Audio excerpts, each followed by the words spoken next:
designado para la iglesia descienda a nosotros. Quizá la palabra sea la restitución. Estamos en el tiempo de la restitución, pero nosotros como iglesia también tenemos que ser restituidos. No solamente esperar que el Padre baje del cielo y nos traiga, sino nosotros hacer lo que nos toca hacer, y es entrar en un tiempo de intimidad más profundo. Yo hablaba con Marta, me parece que estos días, y hablaba de la necesidad de la oración sin pedir. Orar sin pedir. Y parece que para nosotros el latino es muy difícil orar sin pedir, porque siempre hay una necesidad, siempre nos falta algo, siempre hay una enfermedad, siempre estamos en batallas, siempre hay un proceso. Pero en qué momento en la oración entramos en la adoración al Padre. Gloria a Dios. Gloria a Jesús. Parece que estoy terminando, pero no. Realmente Él no estaba en el mensaje. Así que iglesia, es tiempo de cesar, parar un poco de pedir. Somos muy egoístas a la hora de ir al Padre. Y me parece ser un niño malcriado que quiere que el Padre le dé todo lo que él entiende que necesita. Pero yo como padre sé que a veces mis hijos me piden cosas que no necesitan. Simplemente lo quieren porque lo vieron, no porque lo necesitan.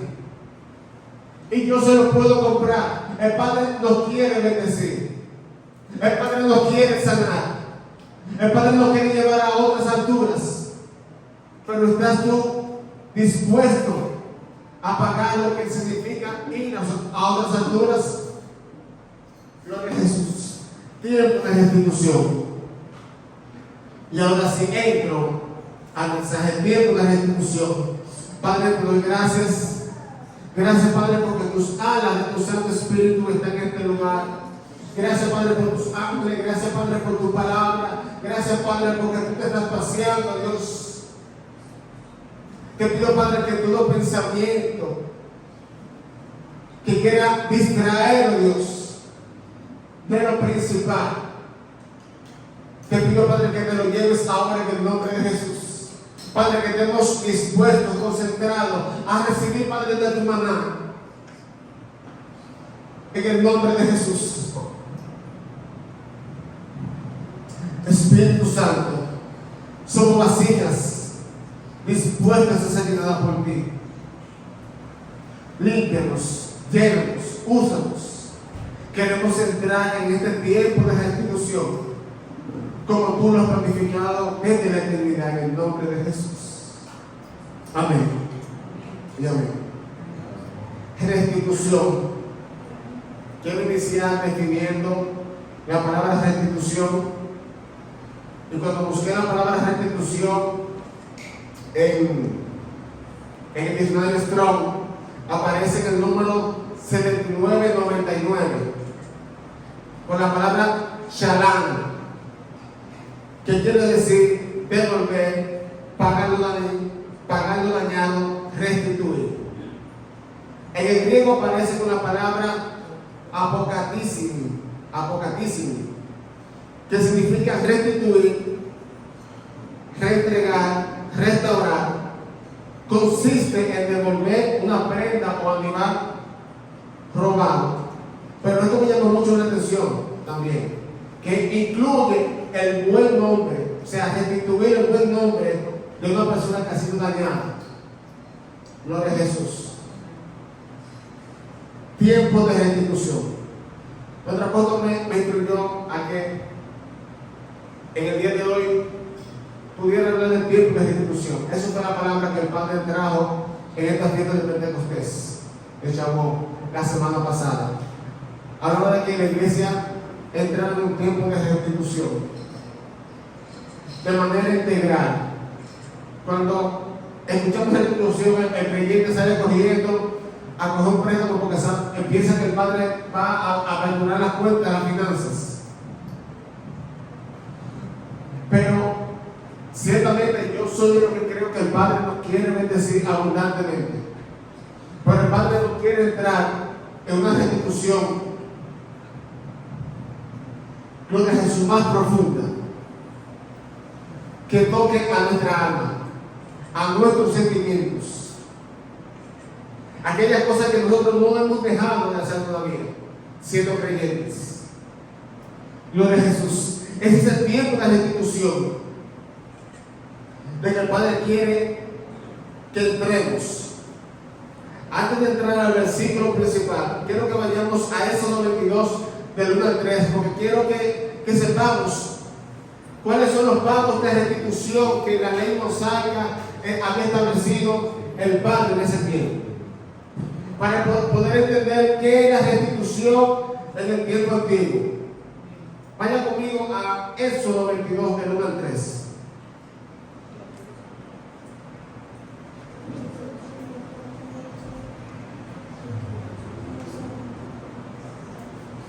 ¿Lo tienen?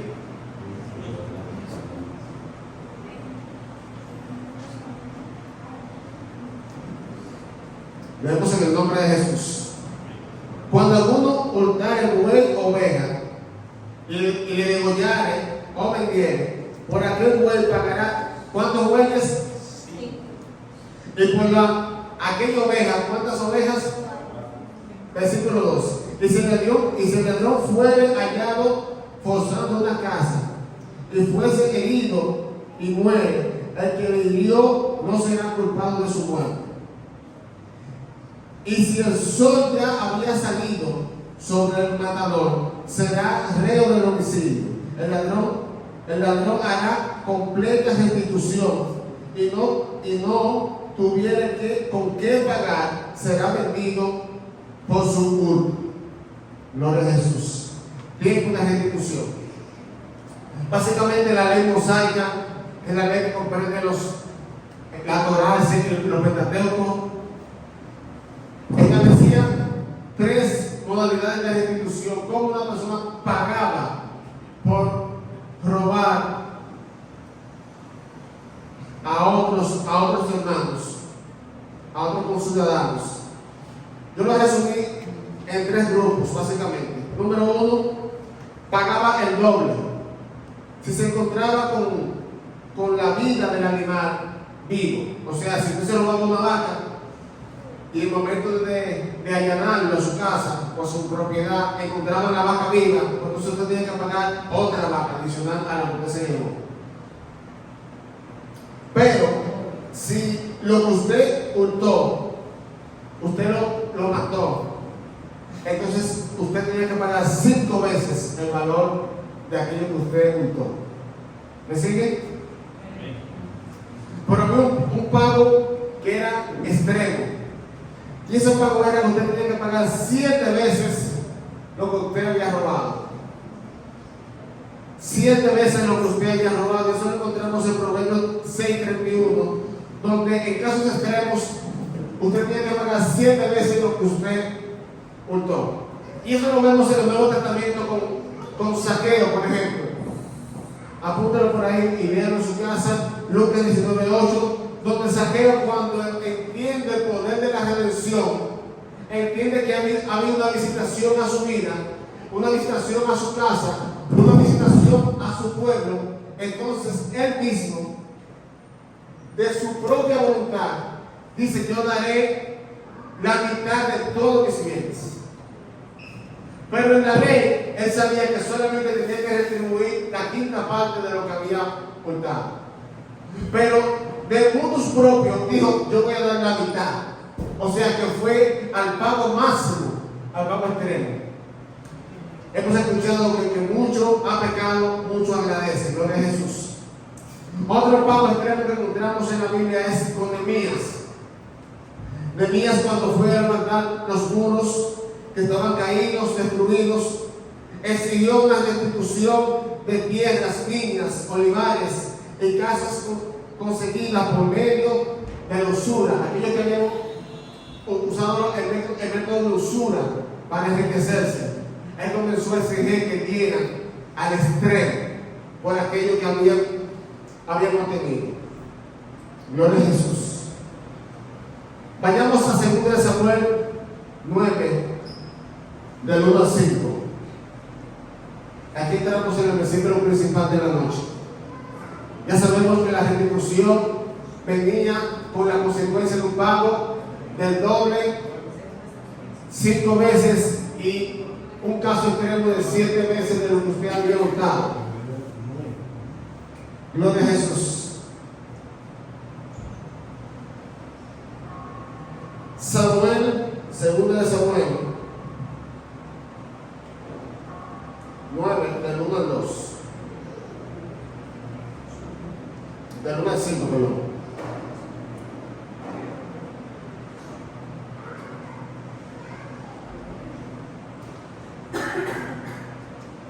Leemos en el nombre de Jesús.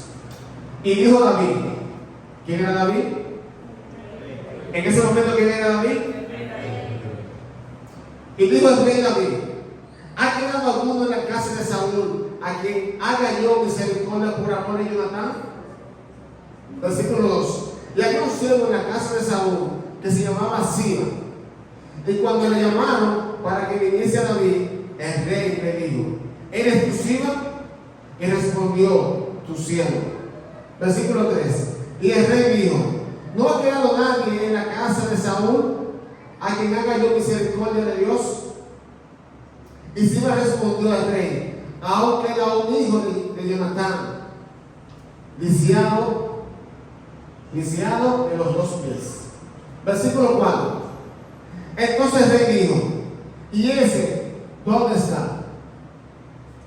Y Siba respondió al rey, he aquí está en la casa de Maquir, hijo de Amiel, en Lodebar. ¿Dónde?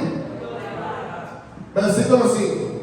Y dijo el rey David, y tomó de la casa de Maquir, hijo de Amiel, de Lodebar. Gloria a Jesús. Esta es una historia que usted se la sabe tan mejor que yo. Una historia que hay una canción incluso de esa historia. ¿Cómo es la canción? ¿Me la tararea?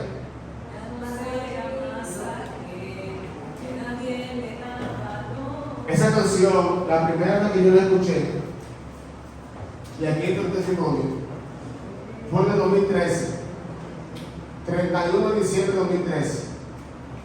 Esta canción llega y revoluciona la celebración de la última cena de Navidad que uno solía celebrar en ese tiempo. Dígame. De Año Nuevo. No, porque era el 31 de diciembre. Bueno, final de año. Y esa canción llega en el momento de nosotros, cuando hacíamos antes de las 12 de la noche, nos reuníamos la familia, después que se acababa el tiempo de coro, para dedicarle ese tiempo de oración, adoración a Dios y recibir el año nuevo en la presencia de Dios. Y no sé quién fue que puso esa canción. Y esa canción comenzó a penetrar mi vida de manera extraordinaria, porque justamente ese año, un mes antes, habíamos recibido a mi madre que tenía 9 años y 9 años y 8 meses que estaba en Estados Unidos. Y cuando llegó para nosotros fue una salvación. Llegó el patriarca, llegó el hombre, llegó el men, dice el men, ¿no? O sea, llegó el hombre por fin, el hombre el más esperado, el hombre que se perdió el tiempo de mi boda, se perdió el tiempo de mi graduación, se perdió muchos momentos extraordinarios de mi vida, por fin llegó. Y cuando esta canción suena, para mí era una respuesta de Dios, que Dios lo mandó a buscar. De lo demás, un gran desierto, lleno de tristeza, lleno de espíritu, de depresión, donde todo es seco, no se da nada. Y justamente él estaba en un lugar así, en Estados Unidos, un lugar que era seco, un lugar que era triste, un lugar que operaba un espíritu de depresión, de miseria. Y él estaba en ese lugar. Y cuando llega a nosotros, y esa canción llega, dije yo, el rey lo mandó a buscar. Será restituido. Toda la promesa que el Padre le ha dado, llegó el tiempo de la restitución.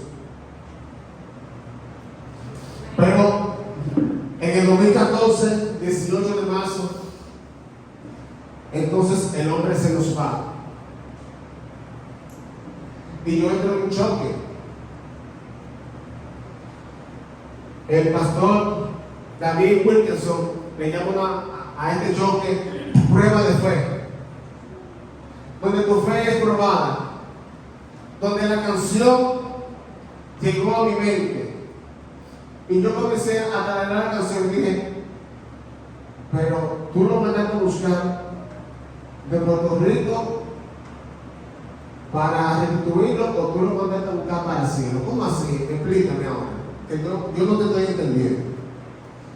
Realmente, ¿cuál es el significado de esa canción? Y yo la escuché varias veces nuevamente en ese momento.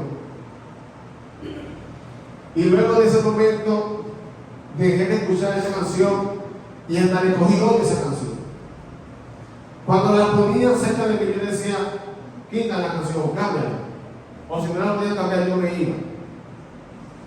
Señores, esto es serio lo que estoy hablando, muy serio. Porque la palabra que en esa canción manifestaba era una palabra de restitución. Y cuando yo tomé la historia de Mefiboset, me hablaba de una restitución de todo lo que el padre, todo lo que él había perdido. El padre, el rey, lo había mandado a buscar para darse de voluntad propia. Pero en el caso mío, mi padre se había ido, que era el hombre del ministerio, el pastor, el hombre que formó iglesia, el hombre que formó generaciones de jóvenes del ministerio de pastores. Era un mundo de la casa. Y yo no entendía de qué se trataba esta canción, de qué se trataba esta historia, de qué restitución tú me estás hablando.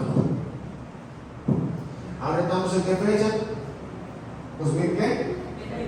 2023. Y me está tocando hablar de qué. ¿Y qué soy yo ahora? ¿Qué soy yo ahora? Cuando me dijeron como pastor, la profeta Paola me mandó un sueño que tuvo, donde veía, Paola me conoce, nos conocemos fue en Radio Santiago, lo conocimos, hace un año y pico. Ella no conoce mi historia y no está conectada a nada que conociera mi pasado. Y en Facebook yo no subo mis cosas, o sea que ningún profeta que vaya a Facebook buscar, se va a encontrar con muchas cosas, porque yo no subo cosas interesantes ahí. Bueno, ella me manda un mensaje que no voy a guardar ahí, donde veía una figura que parecía mi padre, donde me pasaba el legado y me pasaba un manto de autoridad. Y yo cuando recibí eso, decía, ¿será que esta es la restitución de que me están hablando? ¿Será que la canción y todo, señores, todo vuelve a la canción? ¿Será que la canción del 2013, 31 de diciembre, de la restitución me hablaba de que era yo que iba a protagonizar esa restitución? Era yo que iba a continuar el legado para que la promesa que el Padre le había hecho a mi padre, ese compromiso que el Padre hizo, iba a caer en esta generación. No sé si usted me está entendiendo, pero vamos a seguir predicando. Y me toca hablar justamente de la restitución y me toca hablar justamente de Mefiboset. La historia de Mefiboset fue el hijo de Jonatán, el amigo íntimo, el mejor amigo de David. Y entre ellos hicieron una promesa. Más bien, Jonatán, que era el príncipe, que estaba en la autoridad en ese momento, David no, le entregó espada, le entregó su armadura, le entregó de todo a David, en señal de su profunda amistad. Y cuando Saúl lo estaba buscando a David, ¿quién era que le avisaba que lo estaba buscando? Jonatán. Escuchaba la información en el trono y se la mandaba a decir a David. Cuando pasa todo esto, que fallece Jonatán, se entera en el palacio que mataron al rey, mataron al heredero, Y la tradición es que el orden de sucesión del reinado debe de morir. Eso es lo que en la antigüedad, esa era la lógica, ese es el principio, porque si queda uno, aunque sea, ese podía reclamar el trono. Y lo que hacían era que eliminaban a todo que era en la línea directa de sucesión del rey. Pues entonces la sirviente que estaba cuidando al niño de 5 años, lo toma de manera apresurada y sale corriendo por el palacio. Imagínense un niño de 5 años, luego tiene 6, o sea que prácticamente un niño de ese tamaño, quizás con un chisme de peso, corriendo de manera sorpresiva por el palacio, y la señora se cayó. El niño rodó y quedó parapléjico de aquí para abajo, desde 5 años. Y fue llevado a ese lugar para esconderlo de una supuesta venganza de destrucción. Y aquí ese joven se crió, no tenía memoria del palacio, no tenía memoria de los grandes banquetes, él no tuvo memoria de los grandes desfiles que se hacían en el palacio, él no tenía memoria de las ropas reales que utilizaban en el palacio, él posiblemente ni se acordaba de lo que era la corona real. Él solo se acordaba de lo que estaba viviendo. Y todo en su entorno señalaba miseria, señalaba destrucción, señalaba una tierra estéril. Y eso me acuerda cuando yo tenía quizá 8 o 9 años, vivíamos en una casa de madera, de zinc. Yo vivía 82 partes atrás. ¿Sabe qué significa eso? Quedaba lejos de la carretera, de la calle principal, era en un callejón allá atrás. Y cuando la nube posaba que iba a llover, en mi casa había que subirlo todo porque se metía el agua. Señores, era increíble. Desde que llovió un poco, en mi casa se metía el agua. Hasta que nos mudamos, y ahí dejó de meterse el agua en esa zona. El problema era nosotros, teníamos un espíritu de agua. Señores, y el agua corría, y yo recuerdo que el agua corría, los ratones nadaban en el agua. Y el agua, en un momento yo tuve, porque fue tanto el agua que cayó, que lo tuvieron que sacar de la casa y llevarnos a la casa de mi abuela, que era próximo. Y era como en la madrugada. Nos arroparon en una funda, una cosa, y el agua cuando caímos, me daba todo por ahí. Después yo estaba pequeño, yo estaba como esto, la siguiente total. Yo estaba con esa edad. Y me llevaron a la casa de mi abuela. Se inundó todo ahí, muebles, cama, nevera. La nevera no se dañó porque era de hoja de la vieja. Por eso no se dañó. Pero después todos los enseres, la ropa, todo se dañó. Lugar estéril.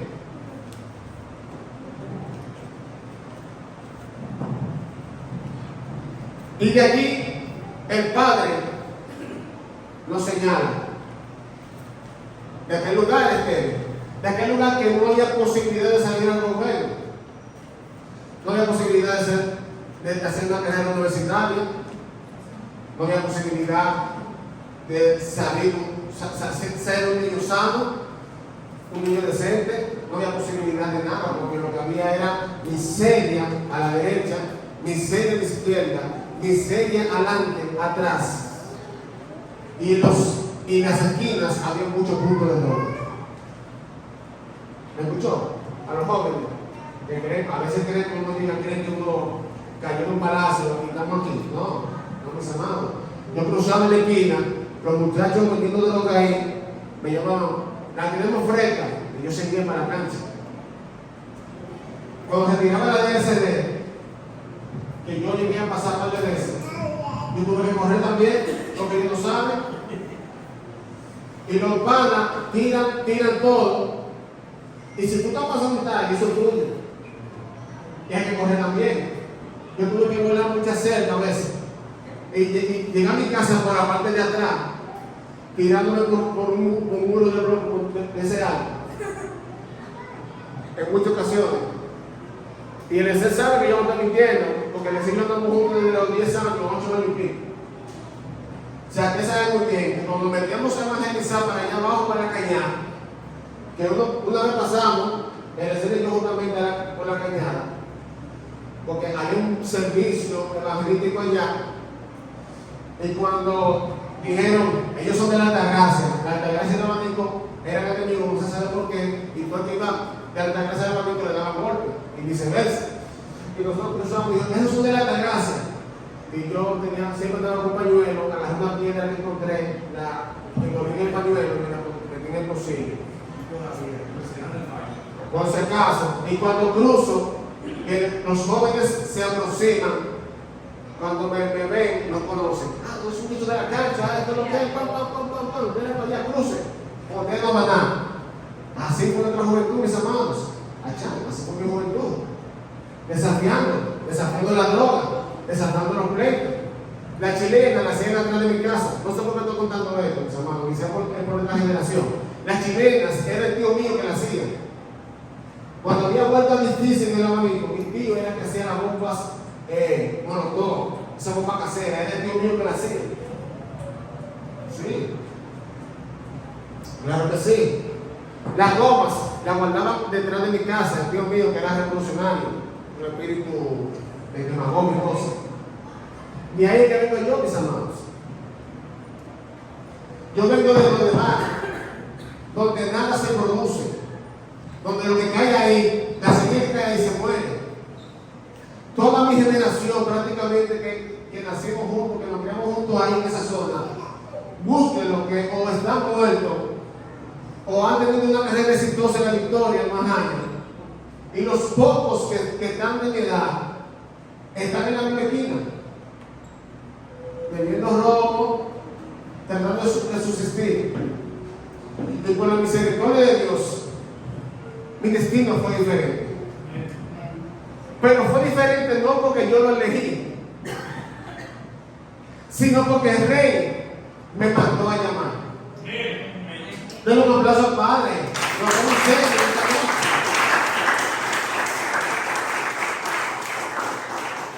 Entonces, este es donde va, donde estaba Memphis José, que el Rey recuerda a su memoria, pero el Rey no hace memoria porque quiere, señores.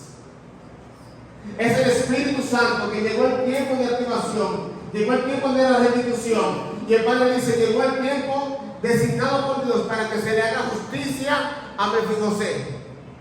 Llegó el tiempo asignado para que se le haga justicia en la tierra a Rudy. Llegó el tiempo para que se le haga justicia en la tierra a Pedro. Llegó el tiempo para que se le haga justicia a Pedro. Porque el Padre tiene un tiempo designado para cada persona con nombre y apellido. Por eso si Daniel es prosperado, nosotros debemos de gozarlo con Daniel. Porque el tiempo de Daniel ha llegado. Gocémoslo con él. Porque tu tiempo, Marta, llegará también. Porque son tiempos que el Señor ha designado. Es como si tú tomas un calendario y comienzas a ponerle tiempo. Bueno, mi hijo cumpleaños el 15 de noviembre. Ahí. Tiago el 20 de julio. Y tú comienzas a llenar el calendario de nombres, de fechas. Así ha hecho el Padre. Año, fecha, hora. O sea, nada es al azar. Aquí nada es al azar. Todo está fríamente calculado por el Padre. Y justamente la fecha designada por Dios en el cielo fue que se le activó al rey David. Se acordó del pacto que había hecho con Jonatán. Gloria a Jesús. Fue el pacto. Y un pacto en la antigüedad es un hecho obligatorio legal o una promesa. Es por ello que David se vio obligado prácticamente a buscar hacer justicia con la promesa que le había hecho su hijo. Porque él había prometido. Y la promesa verbal te ata. O sea, en la justicia legal, si no es una promesa, eso parte también de la prueba testimonial. Si usted emitió una promesa, es prueba testimonial. En aquel tiempo era, como dicen los que son palabras de Dios. Mi abuelo vendió mucha tierra de boca y se dio otras de boca, que a la hora de hacer el deslinde, esa tierra no se pudo tocar, no hubo un contrato de venta, no hubo nada, fue simplemente de boca. Se pusieron de acuerdo dos viejos y dijeron, te voy a regalar eso. Y cuando se hizo la partición, se le tuvo que dejar porque hubo una promesa, hubo un pacto de justicia. Por eso David salió corriendo, porque cuando llegó el tiempo designado para hacer justicia a uno de los hijos de Jonatán, entonces tuvo que salir y decir, ¿a quién le voy a hacer justicia? ¿A quién le voy a hacer justicia? Porque el Espíritu Santo comienza a inquietar, y hasta que Él no se acerque, entonces no estará tranquilo. No me quiero adelantar, pero tu tiempo, nuestro tiempo, iglesia, está marcado por el Señor. Amén. Nuestro tiempo está marcado y no habrá nadie que pueda tener el tiempo de bendición que Dios ha puesto para nosotros. Y aunque se levanten muchos, y aunque tu jefe no te recomiende en el trabajo, aunque el negocio no vaya bien, aunque el negocio no haya arrancado, aunque el banco te haya negado el préstamo, aunque la mercancía no se esté vendiendo, recuérdate que hay una promesa que hay sobre ti, que tendrá cumplimiento en la fecha que Dios ha pautado desde la eternidad. No será ni antes ni después. ¿Cuándo saldremos de los demás? Cuando yo estaba en esa época de juventud, cuando terminé el bachillerato, que yo me perfilaba en la universidad, yo quería estudiar medicina. Yo quiero ser médico, me gusta la biología, me gusta la biología, me gusta el cuerpo humano, me gusta todo eso. Quiero ser cirujano. Pero ¿qué pasa? Yo estudié en un liceo muy grande que se llama Unión Panamericana, que ahí, graduarse ahí era una hazaña, porque ahí había de todo. Nos graduamos con muchas dificultades porque yo era un joven que me gustaba la cancha, era muy inteligente de sobremanera. En las exposiciones yo decía, ¿de qué vamos a hablar? Me pasaron el papelito, yo lo leía y me paraba y exponía como yo duré 3 semanas estudiando. Y era la gracia del Señor. En los exámenes yo lo pasaba. Pero yo cogía pocas clases de tercero a cuarto, porque pasaba, dediqué mucho tiempo a la cancha. Me gustaba mucho basquetbol. Y tuve que llevar muchas materias a cumplitivo y eso, por las horas de ausencia. Pero bien, cuando termino ahí, digo yo, bueno, yo no quiero repetir el mismo sitio, yo quiero estudiar de verdad. Y todos esos amigos míos se fueron para la UAS. Cuando yo fui a hacer el examen, que yo vi sentado de lado a lado con los muchachos, ¿qué lo que los muchachos? Hicimos un periodo excelente, pero cuando yo salí de la UAS, dije, yo no puedo venir a la UAS eso. No lo puedo y yo no me inscribí en la UAS. Mi madre me recomendó estudiar educación física, en el curso de educación física, para yo agotar el tiempo hasta que yo me inscribo en una universidad privada para estudiar medicina, porque no, me dije no voy para la UAS, porque ahí yo no voy a estudiar. Yo sé, yo me conozco, yo iba a estudiar, iba a hacer cosas, luego jugaba basquetbol y iba a coger otra materia. María sabe, está viendo que es así. Entonces, bueno, también el Carlos, el doctor Carlos que está allá, sabe que hay gente que dura 20 años en la UAS, como si nada, el tiempo pasa. Bueno, yo me gradúo de educación física, estoy buscando la manera de seguir mi sueño de entrar a la universidad para estudiar medicina. Entro al ministerio, me enrolo con eso, hago mi segunda carrera, me enrolo. Y ando buscando la posibilidad de entrar y no pude entrar a medicina. No encontré la forma de entrar a medicina. Encontré una beca para estudiar Derecho en Caribe, me metí porque no pagaba y la hice gratis prácticamente hasta el final. Por eso hice Derecho. Pero no pude entrar a la medicina. Pero el Señor me saca de lo demás y me prepara. Y yo me estaba preparando en la universidad. Mis amigos del barrio siguen lo mismo.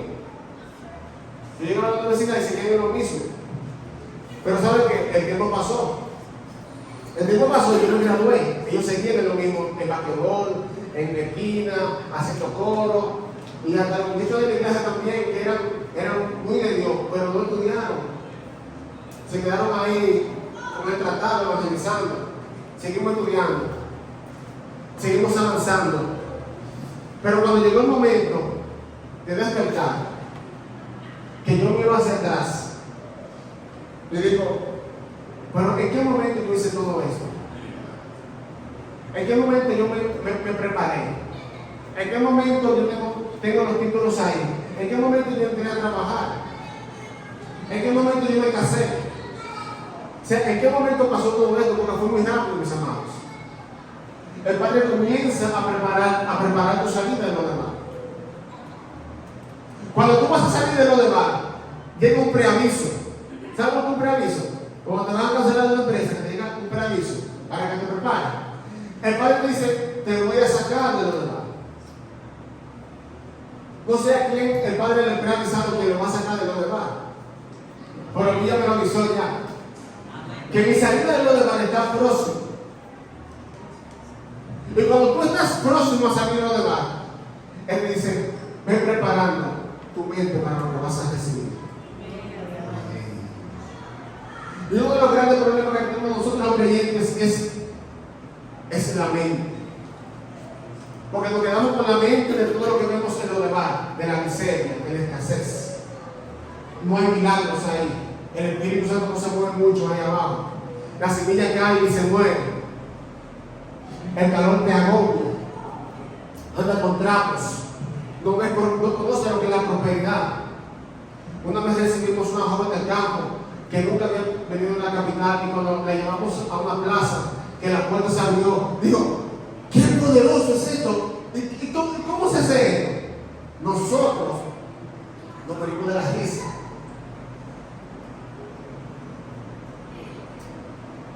Jóvenes al fin dijimos, que tenemos mucho poder, mira, como yo tenía la mano, la puerta se abría. Y ella quedaba sorprendida como un niño, y tenía como 18 años. Y yo vine otra vez, ahora te doy el poder para que tú pases. Y ella pasaba y decía, ¡oh, se abre! Y después al tiempo descubrió que eran eléctricas, y me salió a buscar. Pero eso nos pasa. Nuestra mente, cuando llegamos a la capital, no cambiamos, no dejamos todo el conocimiento atrasado atrás. Y el Padre nos está preavisando para que cambiemos nuestra mentalidad, para que vayamos visualizando otras cosas. Hay otras vidas, hay otros mundos después de lo demás. Gloria a Jesús. Hay lugares que son prósperos, hay lugares que son fructíferos, hay lugares como Constanza, que hay una gran vegetación que no lo hay donde estamos, en lo demás. Cuando estamos en lo demás, nuestros ojos están resecos. Vemos como los chicos así, porque el sol nos quema. El clima es inclemente en ese lugar. Y el Padre te está preavisando para que mentalmente te vayas desaprendiendo, para que puedas recibir lo que el Padre tiene asignado para ti. Vamos al versículo 7 de 2 Samuel 9.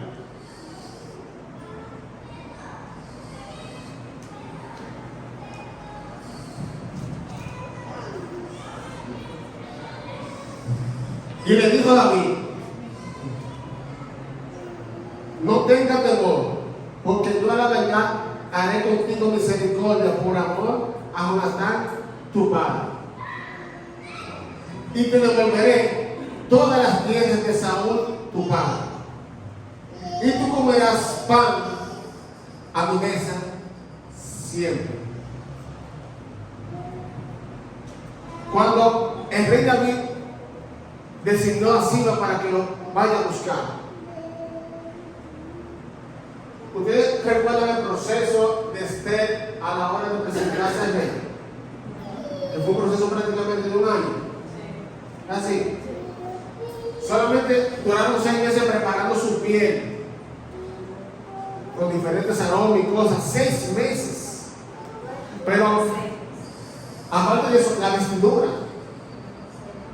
Aparte de eso, usted tiene que aprender cuál es el protocolo cuando llega a la casa real. Cómo usted se dirige a un rey. O sea que a Mefibosé tuvieron que reeducarlo. Tuvieron que bañarlo. Tuvieron que cambiarle las ropas sucias. La ropa que él traía de los demás, tuvieron que quitarse. Y tuvo que sentarse en la silla a aprender a cuál es el comportamiento en el palacio, porque él no sabía. La primera vez que yo fui a Estados Unidos tenía 11 años y nos llevaron a una plaza comercial y subimos una escalera eléctrica. Y cuando subimos la escalera, que llegamos ya al final, yo veo esta emplanada inmensa de la plaza. O sea, mis ojos no llegaban al final. Nosotros aquí en la capital teníamos plaza central en ese tiempo, era lo último de la capital, lo más moderno, plaza central. Y tú, o sea, no era tan grande la plaza central, era muy bonito, muy negro, muy chévere. Pero cuando yo fui a esa plaza, de verdad mis ojos no habían visto tanto asombro, tanta tecnología. Veían los niños que estaban caminando y de repente se ponían así y comenzaban a batir. Y yo, ¿qué es lo que están haciendo? Y yo me quedé así como embelesado. ¿Qué es lo que están haciendo? ¿Cómo lo hacen? Y después me dijeron, no, que eso viene como una rueda integral. Y por eso así que ellos se van patinando. Y para mí fue asombroso. Yo estaba así en los espejos mirando todo. No entendía nada por en inglés, pero estaba así pendiente a todo. Porque fue un descubrimiento asombroso para mí. Fíjense, imagínense usted tanto tiempo ese muchacho en aquel lugar desértico, sin ver nada. Y de repente lo llevan al palacio. ¿Cuál fue su impresión? ¿Cómo se pusieron sus ojos, su boca? ¿Cuál fue el choque cultural en ese momento? ¿Cuál fue el lenguaje? Ustedes saben muy bien que el lenguaje del capitaleño no es el lenguaje de los que están en las provincias. Y cuando el de Santiago viene aquí, trata de hablar con cuidado para que el capitaleño no se ría. O cuando el sureño viene aquí, se trata de moderar, porque sabe que aquí no hablamos así. Entonces cuando él llega al palacio, a la ciudad, él debe de moderar su lenguaje. Cuando el Padre nos llama, nosotros tenemos que pasar un proceso nuevamente de aprendizaje. Porque todo lo que aprendimos, lo que hicimos ya fue útil para el pasado. Fue útil para sobrevivir en lo que vivimos. Pero en lo que vamos a vivir ahora no es útil. Por eso hay creyentes que no avanzan. Porque se quedan con el conocimiento y la vivencia del pasado. Y quieren estar viviendo en el presente con glorias pasadas. Con victorias pasadas, con unción pasada, y la unción del Padre la nueva día tras día, así como renueva su misericordia. La unción de ayer no es la de hoy, ni será la de mañana. Pero si tú y yo no entendemos eso, nos vamos a quedar en el quizá vamos a ir al palacio, pero con la mentalidad de donde va. Y el Padre lo que nos está diciendo hoy es: prepara tu mente, porque te estoy dando un preaviso. Porque te voy a sacar de lo de bar, te voy a llevar al palacio, necesitas cambiar tu mentalidad. Denle un aplauso al Padre por eso.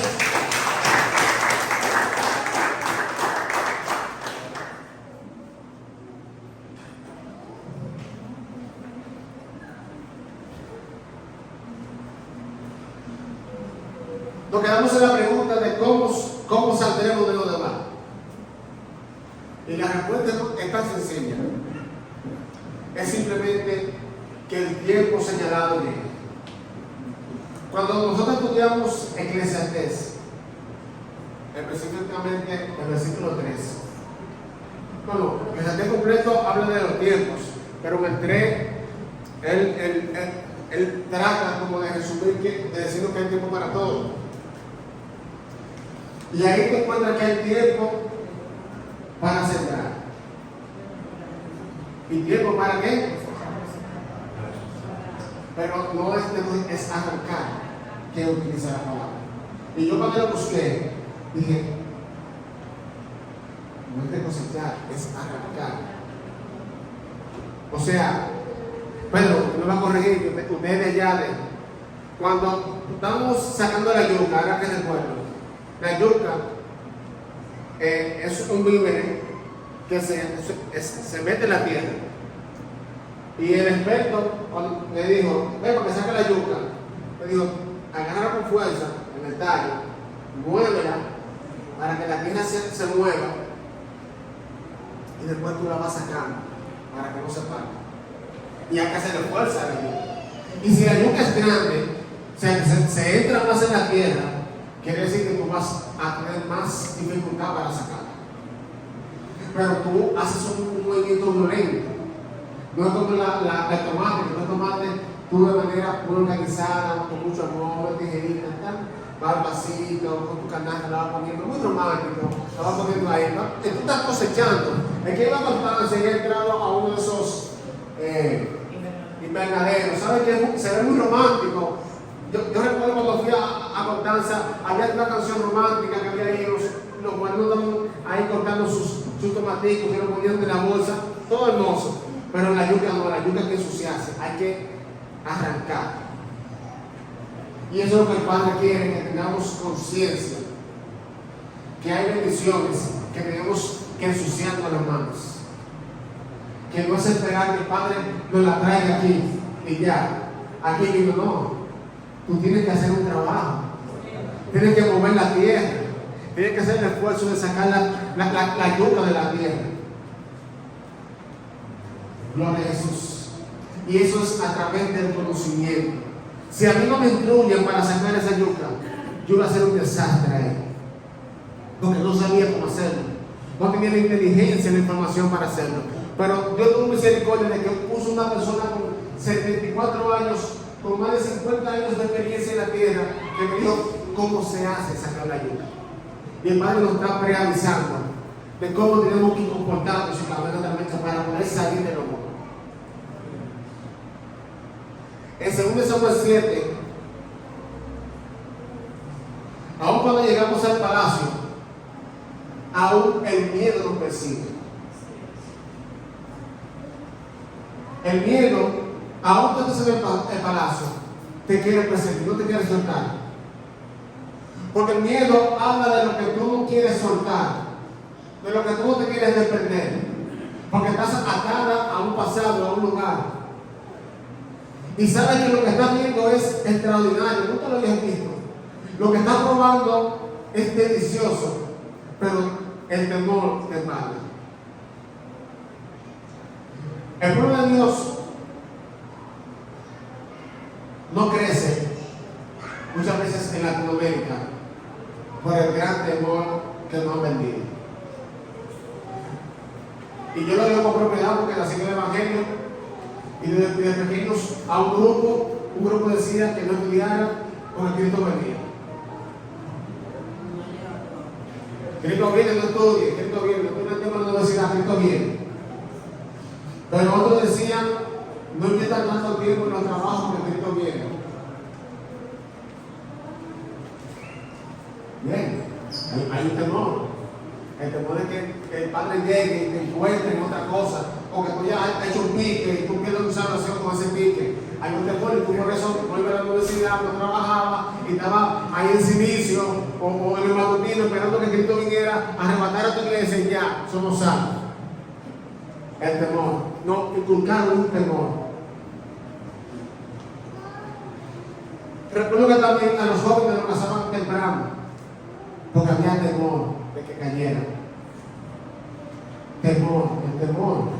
El temor impulsó a la iglesia a que no avanzara y se quedó arcaica, encerrada en un modelo de evangelismo de los 60, cuando estábamos prácticamente en los 98 por ahí.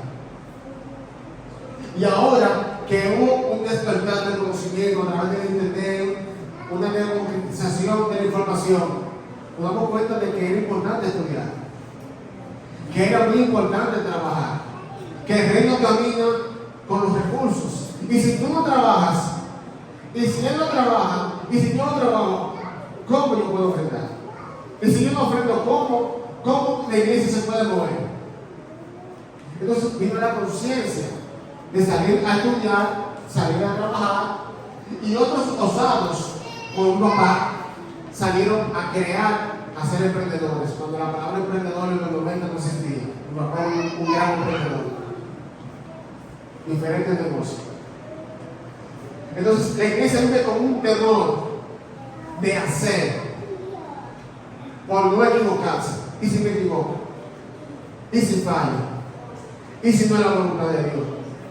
¿Y si no avanzo? ¿Y si viene prueba? O sea, por eso la iglesia no ha avanzado todavía. Seguimos atrasados en Latinoamérica. Pero cuando tú vas a una iglesia norteamericana, no te van a poder hacer eso, no, la iglesia tiene la visión del reino, que sus cabezas están alineados a la voz de Dios. Son iglesias que son prósperas. Los pastores son doctores de verdad titulados en universidades. El liderazgo es estudiado, son empresarios. Yo sé que hay un pastor en las redes sociales que su fuerte era el negocio, tenía 4 empresas. Y Dios le dijo un día: entrégame las empresas, porque ahora te quiero dar mis ovejas. Y me dijo: Padre, yo no soy empresario, yo te puedo ofrendar y más. Lo mío no son las finanzas, lo mío no es la oveja. Y él se resistió al llamado pastoral. Y cuando el Señor comenzó a contar, a podar la puerta de Jehová, ¿se acuerdan ese mensaje? Él comenzó a alinearse. Y dijo: está bien, Padre, yo me voy a alinear, voy a cuidar tus ovejas, está bien. En el tiempo, es un buen pastor, es un buen empresario, y su empresa va dirigida a financiar el reino. Y esa es la conciencia que el Padre nos quiere dar. El Padre no quiere que tengamos una iglesia derrotada, una iglesia que viva de la limosna, una iglesia que tenga que estar haciendo que el mes para crear un fondito para comprar un micrófono suba. Hay que comprar un piano. Bueno, vamos a hacer 7 en el mes para poder levantar los fondos para comprar ese piano. En el pasado se hizo. Bueno, el escenario y yo en nuestra iglesia hicimos que el mes, hacer que el mes todos los meses, hicimos de todo en la iglesia para levantar los fondos para sonido, piso, púlpito, banco, de todo. Funcionó. Excelente. Un aplauso, pero fue el pasado. El presente nos demanda otras cosas. Y el Padre ha entregado otras herramientas, otro conocimiento, otro vehículo. No para que sigamos en el vehículo del temor del pasado. Iglesia, tierra de Dios, no. Dejemos el temor en el lugar de ser. Dejemos el temor en el lugar donde Él esté. Dejemos el temor en la casa que no haya prosperidad. Y si aún tú llegando al palacio tienes temor, tienes la autoridad de decir al temor que se vaya de tu cuerpo, que se vaya de tu mente, que se vaya de tu corazón. Porque tú has llegado al palacio donde el rey, porque el rey te ha llamado. Ha llegado la hora de tu llamado. Ha llegado la hora de restitución. Y el tiempo de restitución comienza hoy. Gloria a Jesús. En Joel 2, 23 al 25.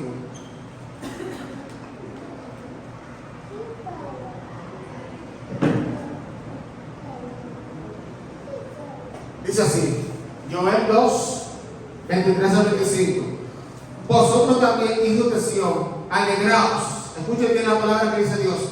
Alegraos y gozaos en Jehová vuestro Dios, porque os ha dado la primera lluvia moderadamente, y hará descender sobre vosotros lluvia temprana y como al principio, versículo 24. Y las eras se llamarán de trigo, y los lagares rebosarán de vino y de aceite. Y os restituiré los años que comió quién. ¿Que comió quién más? Y la langosta. Y mi gran ejército envié contra vosotros. El profeta tuvo la revelación de parte de Dios, de parte de Elohim, de que todo lo que había perdido el pueblo de Israel, todo lo que él entendía que había sido destruido, devorado, Dios se lo iba a restituir. Dios se lo iba a restituir. Y en la Biblia tenemos el ejemplo de Mefibosé, pero no tienes el ejemplo de Job.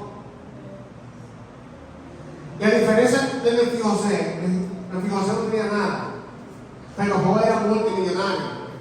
Él sí sabía de lo que era riqueza, él sí sabía lo que era la buena vida. Él sí sabía y lo perdió todo. Todo se lo comió y fue destituido. Gloria a Jesús. Pero hubo un momento donde el pueblo de Israel estaba sitiado. Me parece que era por los manemitas. Y el hambre era tan grande que llegó al punto tal de que se comían los niños, porque no había que comer. Fíjense, los niños se comían. Llegó una queja al Palacio Real, porque dos familias dijeron, bueno, hoy le comemos a nuestro hijo y mañana nos comeremos al tuyo. Y cuando llegó el día de mañana, esa madre no quería soltar a su hijo.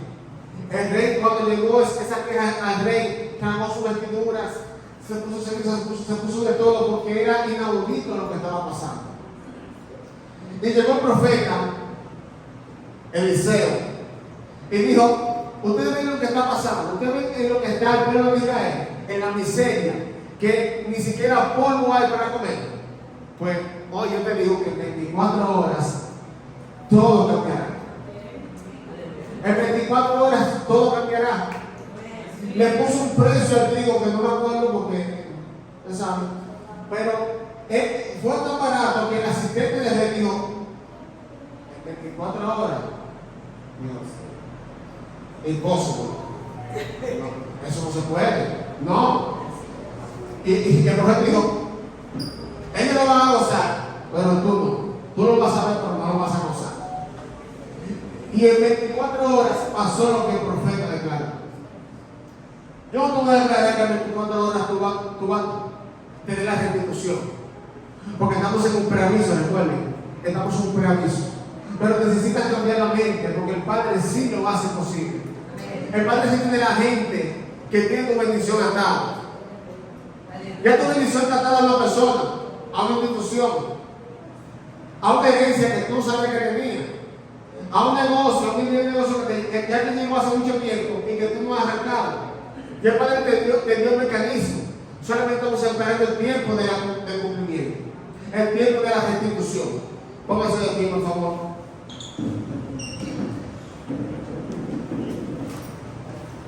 Cuando David llamó a Mefibosé, el rey restituyó su posición de príncipe. Cuando sales de ese lugar estéril, el Padre reconoce que tú eres hijo. Así como cuando el hijo pródigo llegó a la casa del Padre, el Padre le quitó la vestimenta, le puso una nueva y le puso un anillo. El anillo representa de que tú eres hijo de la casa. Y el Padre no se ha olvidado de ti. Iglesia, el Padre no se ha olvidado de ti, hija de Dios. El Padre reconoce tu posición como hijo. Reconoce tu posición como príncipe. Porque recuerda que Él te ve, no como te ven los hombres, Él te ve desde la eternidad. Él te ve un producto hecho, concluido. Él no te ve el producto que eres ahora, que eres un producto en desarrollo. No, Él te ve un producto acabado. Gloria a Jesús. El rey, cuando llamó a Mefibosé, restituyó sus bienes. Todos sus bienes fueron dados. Todos los bienes que tenía Saúl, que tenía Jonatán, se le fueron entregados. Todas las tierras, todos los palacios se le fueron entregados. También el rey le entregó un contador para que le lleve las finanzas y lo organice, porque él no sabía. Él no sabía cuáles eran sus bienes. Y ahí vemos cómo es la misericordia de Dios, que aún lo que no conocemos, Él nos da. Y el Padre nos va a dar a uno aquella cosa que no conocemos, aún aquella cosa que no esperamos. El Padre está dispuesto a darnos. El Padre reivindicó el nombre de la familia. El nombre de la familia de Jonatán estaba perdido. Su honor estaba echado por el suelo. Y el rey restituyó eso en un instante. El Padre no quiere que tu apellido quede en el olvido. conmigo. Yo soy parte de la restitución. Yo soy parte del que está cargando el legado de mi padre. Estoy concluyendo una misión que se le asignó a él. Y recuerdo ahora que cuando estamos en el velatorio, en el frente, yo estaba ahí como un guardia. Al lado llegó un apóstol de la iglesia Elí, Fernando. Y cuando llega hablando de las condolencias, cuando me pone la mano en los hombros, me dice: y tú cargarás su legado. Me dijo otra cosa más, pero yo estaba, imagínense, en esa situación. Mi hermana se escuchó todo, pero sí recuerdo la palabra que tú cargarás su legado. Yo no entendí lo que me estaba diciendo. Cuando te hablan de cargar tu legado, te hablan de que van a reivindicar un nombre que se ha perdido, una posición perdida. Y de eso estamos hablando aquí, de restitución. Hay un legado que está siendo restituido. Hay un nombre que está siendo restituido y establecido. Porque el Padre así lo quiso. No fue porque yo se lo pedí. Tu estado de debilidad pasará a ser a un estado de fortaleza. En aquel lugar, Mefibosé era débil, vulnerable. No tenía defensa, no tenía cómo defenderse porque no podía caminar. Y aquí es restituido con fortalezas. El Padre hace un tiempecito nos entró, nos instruyó a utilizar los ángeles que están a nuestra disposición. Y particularmente a mí me dijo: cuando llegues a un sitio y tengas la orden, activa los ángeles en ese momento, porque van a trabajar a tu favor. Gloria a Jesús. Y es lo que el Padre quiere hacer con toda la iglesia, que lo que era tu debilidad pasa a ser fortaleza y pasa a utilizar los recursos del rey. Ya Mefibosé se sentaba con el rey, participaba de las fiestas reales, participaba de la junta real, porque sabe que él era príncipe. El Padre no quiere devolver a nuestro lugar, que es terrenal. No digo con palabras motivadoras, porque no son motivadores. Digo con una palabra celestial, de que tú eres príncipe, tú eres sacerdote, tú eres linaje escogido. Tú no escogiste a Dios, Dios te escogió a ti. O sea, como Dios te escogió a ti, Él te dio su linaje. Y dice la palabra, no lo digo yo, que nosotros hemos sentado con Cristo, justamente con Cristo, en lugares celestiales. Y Cristo me dice en mi palabra que está sentado a la diestra del Padre. O sea que yo, como consiervo de Jesucristo, me encuentro también sentado junto con Él al lado del Padre. O sea que soy príncipe. Y el enemigo sabe cuál es mi linaje, y por eso me ataca, me invade con miedo, con ideas contrarias, me pone un esquema alrededor contrario a la palabra y a la promesa que el Padre ha declarado sobre ti.